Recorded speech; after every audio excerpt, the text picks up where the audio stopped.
Hello viewers, I Sushant Sahu, teacher in social studies. Welcome you all to class 10 history. This is chapter number 7. Seventh chapter, print culture and the modern world. And this is part 3.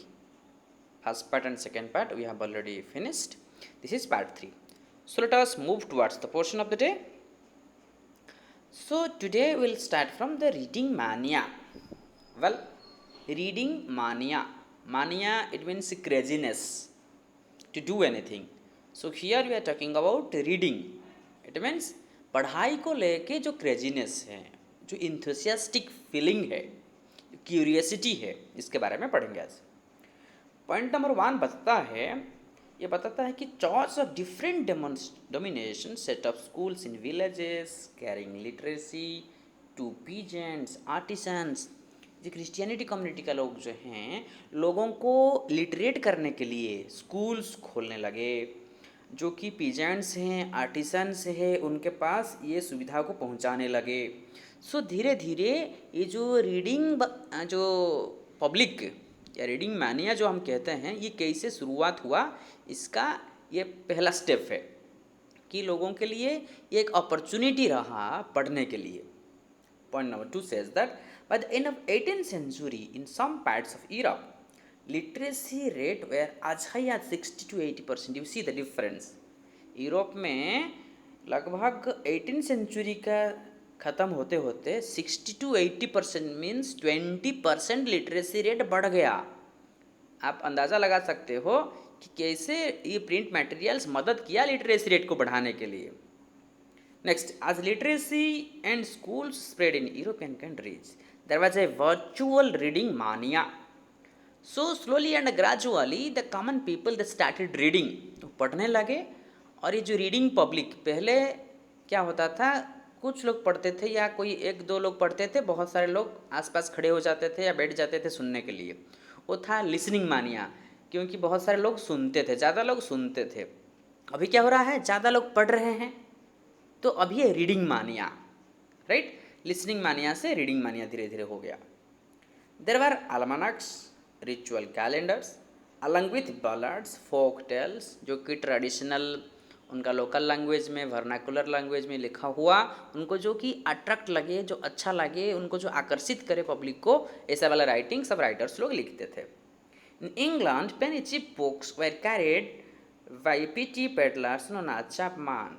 तो England में बहुत छोटा छोटा books available हुआ, जो कि बहुत कम पैसा में मिल रहा था. वो पैसा कम था इसलिए कि लोगों के पास कितना आसानी से, या जो गरीब हैं वो लोग, उन लोगों के पास कैसे वो पहुंच सके.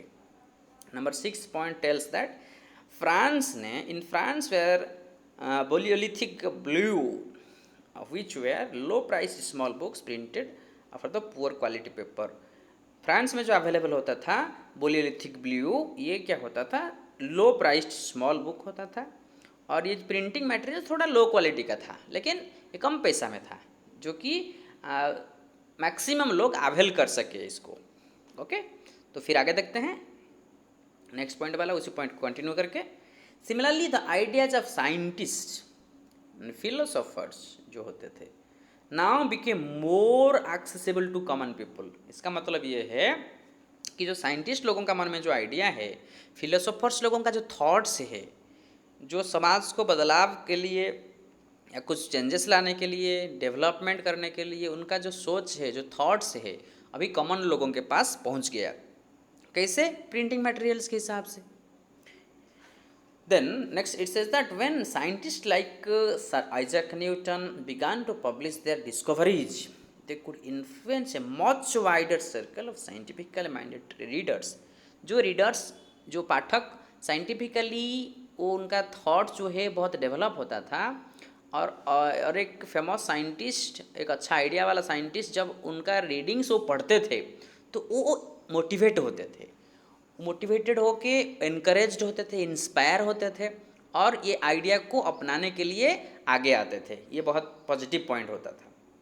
Next, the writings of thinkers, जो कि थिंकर्स अच्छे अच्छे स्कॉलर्स थे, जैसे कि Thomas Paine, Voltaire, Jean Jacques Rousseau, they were printing materials also. It was widely spread.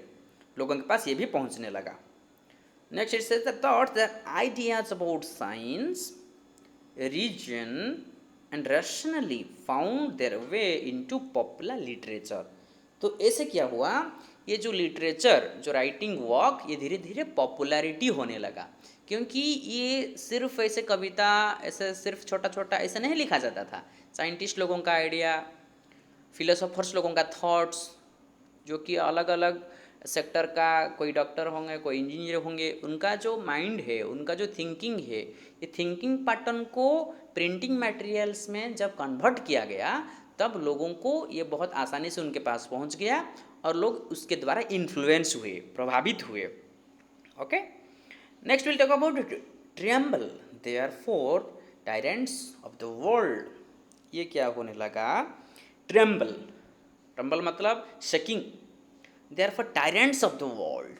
ये क्या होता है, इस पॉइंट को समझने के लिए थोड़ा हम नीचे जाएंगे। Many believe that books could change the world. बहुत सारे लोग ये सोचते थे कि जो किताब है, जो राइटिंग मटेरियल्स है, जो प्रिंटेड मटेरियल्स है, ये विश्व को बदल सकता है। It will liberate the society from despotism to टायरेनी।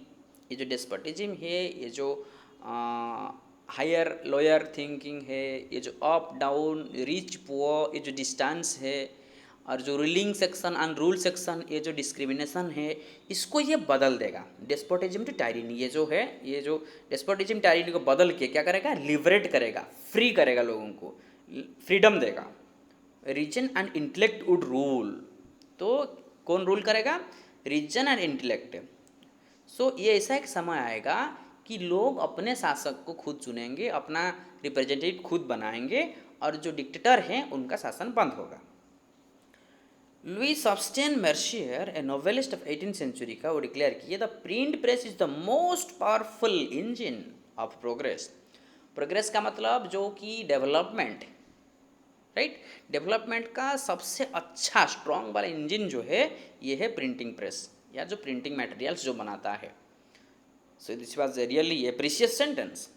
In many of the Mercier's novels, बहुत सारे उनका नोवेल्स में लिखे हैं, the heroes are transformed by acts of reading. जो हीरोज बने हैं, जो बड़े बड़े फेमस लोग सब बने हैं, उनका ये पढ़ने का ये अभ्यास था, उनका हैबिट था। तो इसके जिसके वजह से उनको बहुत आइडिया मिला, उनको बहुत मोटिवेशन मिला, बहुत इंस्पिरेशन मिला, जिसके वजह से वो लोग इतना फेमस हुए हैं, हीरो बने हैं। Mercier proclaimed, "Tremble therefore, tyrants of the world, tremble before the virtual writer." इसका मतलब ये होता है कि एक अच्छा राइटर के सामने, एक क्वालिटेटिव राइटर के सामने पूरा वर्ल्ड भी झुक सकता है। मतलब एक राइटर पूरा वर्ल्ड को, पूरा विश्व को बदल सकता है। Tremble before the virtual writer, विश्व भी नतमस्तक हो सकता है, झुक सकता है एक राइटर का राइटिंग के द्वारा। It means the people, they will be melted, their mind will be mesmerised by the writings. Alright, next, print culture and the French revolution. French revolution के साथ प्रिंट कल्चर का क्या रिलेशन है? Many historians have argued that print culture created the conditions within which French Revolution occurred. बहुत सारे historians बोलते हैं कि प्रिंट रिवोल्यूशन बहुत मदद किया। ये जो फ्रेंच रिवोल्यूशन हुआ फ्रांस में 1789 से जब शुरुआत हुआ था, लोगों को बहुत इंस्पायर किया, बहुत एनकरेज किया कि जो मॉन्टेस्क्यू जो थे, फिलोसोफर्स जो थे, Montesquieu, Voltaire, Jean Jacques Rousseau, उनका राइटिंग जब कॉमन लोगों के पास पहुंचा, आम आदमी के पास पहुंचा, वो लोग उनका आइडिया को बहुत जल्द वो रिसीव कर लिए, जिसके वजह से ये जो फ्रेंच रिवॉल्यूशन था वो बहुत तेज हुआ। Point number 2, first point, we can say that here according to the explanation it is point 1. We will talk about 3 important points. This is first one. First, print popularized the idea of the enlightenment thinkers. जो कि enlightenment thinkers थे, उनका idea को popularise किया, प्रसिद्ध किया। Collectively, their writings provided a critical commentary on tradition, superstition and despotism. तो उनका जो संस्कार था, उनका जो कल्चर था, जो ट्रेडिशन था, जो सुपरस्टिशन था, अंधविश्वास था, और जो डेस्पोटिज्म था, आयरन रूल से डिक्टेटर रूल, ये जो था, इसके ऊपर उनका राइटिंग्स जो था वो लोगों के पास पहुंचा।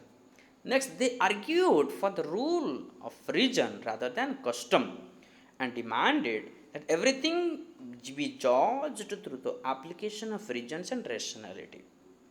ये बताए कि जो भी शासन किया जाएगा उसके पीछे रीजन्स रहेगा, रैशनैलिटी रहेगा, इसमें पूरा हम कह सकते हैं कि ट्रांसपेरेंसी रहेगा. It means everybody should know what is going to happen for what, why it is going to happen like this, what should be done for that. So a region should be there and it should be rational, scientifical, practical. It is not only tradition. तो ऐसे वो writings में presentation होने लगा. Then the writings of Voltaire and Rousseau were read widely. बहुत सारे लोग उनको पढ़ने लगे वो राइटिंग्स को. People saw the world through new eyes of questioning, critical and rational. लोग ये जब सब पढ़ने लगे, कॉमन लोगों के पास, आम आदमी के पास ये जो राइटिंग सब पहुंचा, वो क्या किए, उनको मन में बहुत सारे सवाल उठा. They saw the writings in the form of questioning, critical thinking, rational thinking. तो ये हर बात को इतना आसानी से एक्सेप्ट नहीं किए. इसका मतलब कुछ बात, कुछ फैक्ट या कुछ इन्फॉर्मेशन रिसीव करने से पहले उनका मन में सवाल हुआ, उनका मन में प्रश्न हुआ कि ये क्यों ऐसा है. तो ये सब राइटिंग के द्वारा प्रभावित हुए. ओके. देन सेकेंड पॉइंट जो है, print created new culture of dialogue and debate. हकीकत है, सही बात है. जब बहुत सारे किताब आप लोग पढ़ लोगे तो आपके पास एक ओवरऑल आइडिया हो जाएगा, आप एक अनुभवी हो जाओगे. किसी भी कंटेंट के ऊपर आप अपना कमेंट्स दे सकते हैं, अपना इंटरप्रिटेशन दे सकते हैं. तो ऐसे ही हुआ. नंबर नेक्स्ट वाला, all values, norms, institutions were reevaluated and discussed by a public that had become aware of the power of region. इसका मतलब जो भी सब फैक्ट्स था, जो भी सब डिस्कशन होता था, उसके पीछे एक ना एक रीजन निकाले ताकि लोगों को पता चले कि हकीकत क्या है, ये क्यों ऐसे हो रहा है, इसके पीछे क्या रीजन है. और क्या, it was recognised the need to question existing ideas and beliefs. ये भी एक और आइडिया होने लगा कि हम जो बिलीव कर रहे हैं, जो विश्वास कर रहे हैं, इसके पीछे क्या रीजन हो सकता है, हम क्यों इसको एक्सेप्ट करते हैं, इसको क्यों नकार देते हैं, इसको एक्सेप्ट क्यों नहीं करते हैं. तो ये रहा इसका reason. Within this public culture new ideas of social revolution came into being. समाज में जो बदलाव है, समाज में जो परिवर्तन है, ये परिवर्तन करने के लिए, रिफॉर्मेशन लाने के लिए, चेंजेस लाने के लिए समाज में, सोसाइटी में ये बहुत मदद किया लोगों को. Then thirdly, third point, cartoons and caricatures. Cartoon पता है, cartoonist, caricature, small work, small painting, small art, typically suggested that the monarchy remained happy. वो बताया कि जो मोनार्की है, जो राजतंत्र है, वो खुश रहे. पर द कॉमन पीपुल जो थे, they suffered immense hardship. Common people, आम आदमी जो थे, वो बहुत सफ़र होने लगे. इसका मतलब लोगों को महसूस करवाए कि देखो, आप लोगों के वजह से वो खुश हो रहे हैं, लेकिन आप लोग दुख में हैं. The idea of Voltaire and Rousseau, they were also expose to monarchical and church propaganda. जो चर्च को लेके, कैथोलिक, प्रोटेस्टेंट्स, ये जो क्रिश्चियनिटी, इसको लेके वॉल्टेयर का, रूसो का जो वर्क था, जो राइटिंग्स था, वो लोगों को बहुत प्रभावित किया. They interpreted things their own way. इसका मतलब ये है, उनका आइडिया के हिसाब से, उनका थिंकिंग पैटर्न के हिसाब से वो अपना इंटरप्रिटेशन दिए, अपना ओन आइडिया, खुद का आइडिया को अप्लाई किए और लोगों के पास पहुंचाए. Next, print didn't directly shape their minds but it did open up the possibility of thinking differently. ऐसा नहीं है कि सिर्फ वो पढ़े और लोगों का दिमाग खुल गया, लोगों का परिवर्तन मन में आ गया, ऐसा नहीं है. लेकिन ये राइटिंग्स के पास, ये प्रिंटिंग मटेरियल के पास ऐसा कैपेसिटी था लोगों को ओपनली सोचने के लिए, थिंक ओपनली, कोई चीज़ को पूरा खुलेआम सोचने के लिए उनको, उनका मन में एक बल दिया, एक फोर्स दिया, एक एनर्जी दिया. तो ऐसा रहा possibility of thinking differently. Then ruler public का जो हम बात कर रहे थे, मोनार्की और पब्लिक, ये देखो ऊपर वाला हिस्सा जो है ये रूलर का है, ये सब रूलर का है. How beautifully they were enjoying their lives. On the other hand, down जो पिक्चर है, this is the status, this is the status of the poor people. Their condition was so bad. So in this way the common people they were living. So dear viewers, this is all about the portion. Once again we will meet in the next portion, next video. Till that, take care of your studies. Thank you all.